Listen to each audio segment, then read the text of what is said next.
Alors l'atelier de ce matin, c'était vraiment pour faire découvrir aux participants ce qu'on a designé autour de la génération Z, parce qu'on s'est aperçu que cette génération qui rentre sur le marché du travail depuis 2-3 ans bouscule un peu les codes établis et qui pose question à énormément de ressources humaines, de managers, de gens qui sont plutôt historiques dans les organisations et qui se disent il y a du changement, ça bouscule les codes.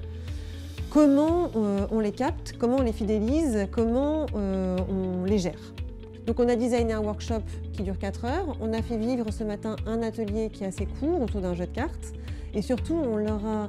expliqué et on a pas mal partagé autour des 4 valeurs qu'on a identifiées nous,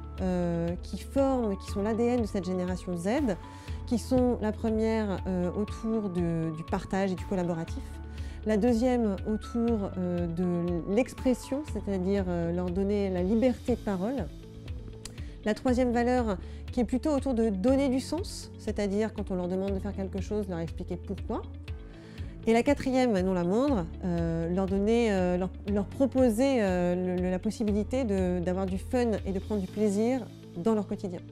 Donc on leur a proposé en fait un atelier qui est issu du workshop qu'on a designé, qui leur permettait de prendre conscience autour d'un jeu de cartes des do's et des don'ts à faire avec les aides ou pas, et des affirmations vraies ou fausses qui sont consacrées aux aides, ce qui leur permettait en fait en mini-groupe d'échanger, de partager et de pouvoir aussi extrapoler des choses même dans leur organisation, dans leur quotidien et dans leurs problématiques. Ce qui était intéressant avec les participants ce matin, c'est plutôt l'échange, le partage et l'ouverture vers justement cette génération-là. Et finalement, de se dire à la fin, on a tous une part de digital natif qui sommeille en nous et on a tous envie de vivre ces valeurs des aides.